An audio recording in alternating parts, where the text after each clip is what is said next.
Bismillahirrahmanirrahim. Assalamualaikum warahmatullahi wabarakatuh. Alhamdulillahirabbil alamin. Wassalatu wassalamu ala asrofil anbiya'i wal mursalin wa ala alihi washabihi rasulillahi ajmain. Baiklah, saya Rio Aprianto akan menjelaskan makalah kami yang berjudul Menerapkan Dasar Logika sebagai Landasan Pemikiran yang Logis dan Strategis. Yang pertama, pengertian silogisme. Silogisme adalah jenis penalaran deduksi secara tidak langsung. Silogisme merupakan penemuan terbesar dari ahli filsafat terkenal, yaitu Aristoteles.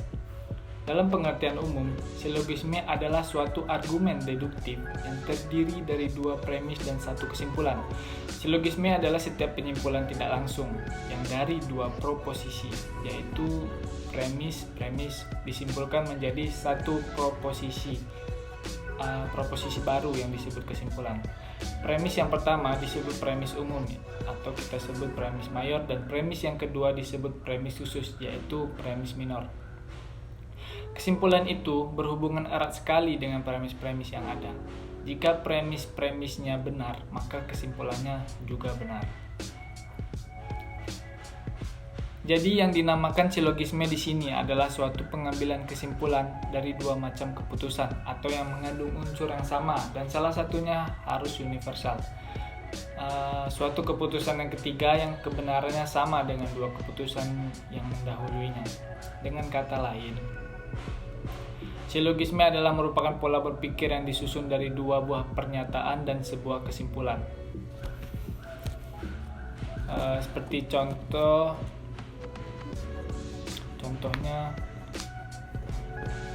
Contohnya, semua makhluk mempunyai mata.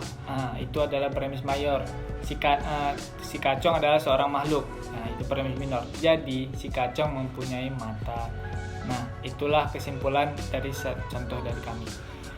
Silogisme menurut para ahli, menurut asal katanya silogisme berasal dari bahasa Yunani yang berarti konklusi. Menurut Sutrisno Hadi, silogisme itu terdiri atas 4, yakni silogisme kategorik, silogisme hipotetik, silogisme alternatif, dan silogisme disjungtif. Assalamualaikum warahmatullahi wabarakatuh. Saya Muhammad Hidayah. Di sini saya melanjutkan presentasi makalah kelompok kami, yaitu bagian B. Bentuk dan jenis silogisme. Bentuk silogisme dibedakan atas letak medium, term, penengah, middle term. Dalam premis 1, silogisme kategorik adalah silogisme yang semua posisinya merupakan proporsi kategorik. Contoh, premis mayor, semua manusia tidak lepas dari kesalahan. Premis minor, semua cendekiawan adalah manusia. Konklusi, semua cendekiawan tidak lepas dari kesalahan. Premis minor, semua tanaman membutuhkan air. Premis minor, padi adalah tanaman. Konklusi, padi membutuhkan air. 2. Silogisme hipotetik adalah argumen yang premis mayornya berupa proporsi hipotetik, sedangkan premis minornya adalah proporsi kategorik. Macam tipe silogisme hipotetik. Silogisme hipotetik yang premis minornya mengakui bagian antecedent. Contoh, premis mayor, jika hujan saya naik becak. Premis minor, sekarang hujan. Konklusi, jadi saya naik becak. Silogisme hipotetik yang premis minornya mengakui bagian konsekuensinya. Contoh, premis minor, bila hujan bumi akan basah.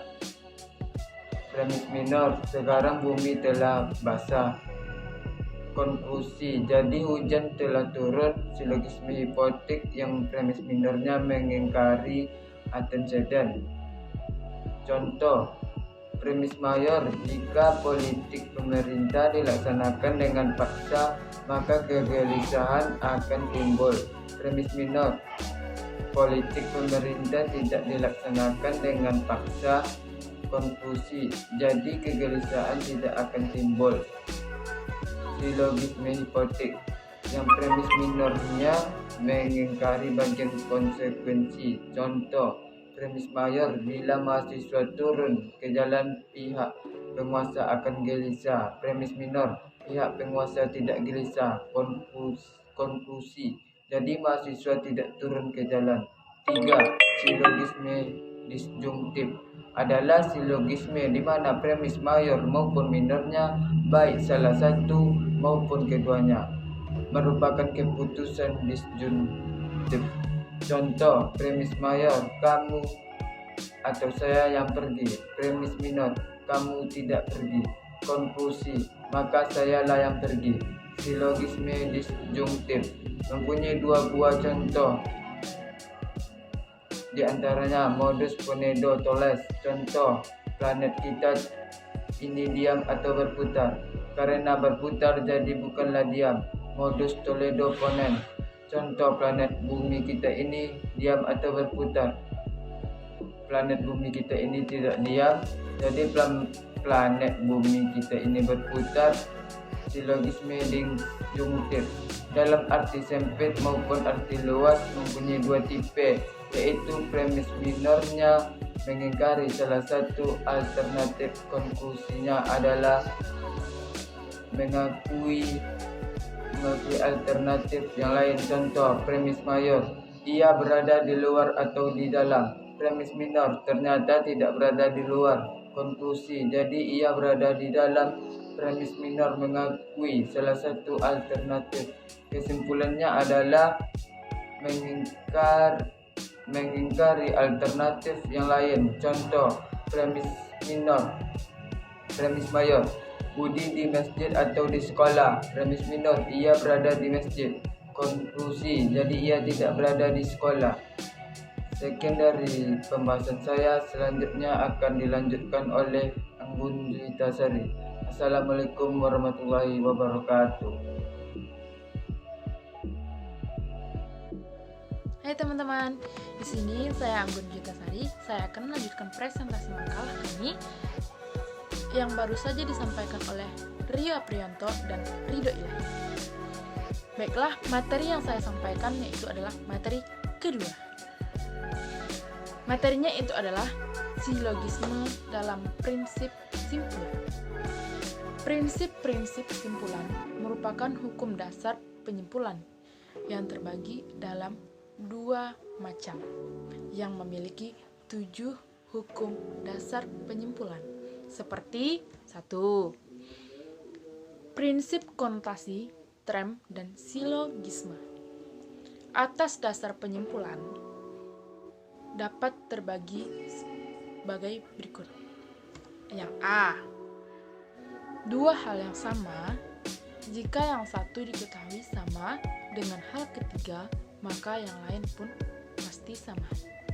Yang B,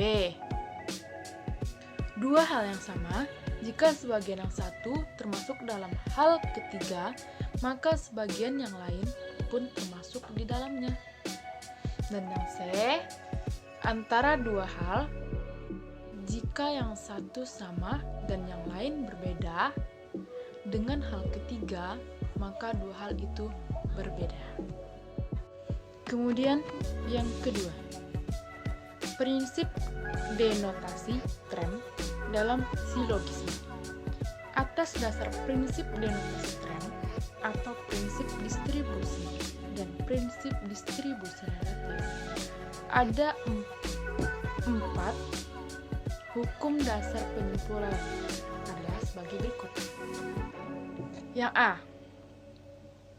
jika sesuatu hal diakui sebagai sifat yang sama dengan keseluruhan, maka diakui pula sebagai sifat oleh bagian dalam keseluruhan. Yang B, jika sesuatu hal diakui sebagai sifat yang sama dengan bagian dari suatu keseluruhan, maka diakui pula sebagai dari keseluruhan itu.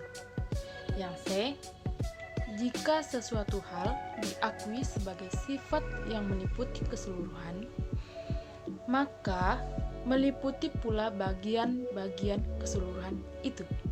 Dan yang D, jika sesuatu hal tidak diakui oleh keseluruhan, maka tidak diakui pula oleh bagian-bagian dalam keseluruhan itu.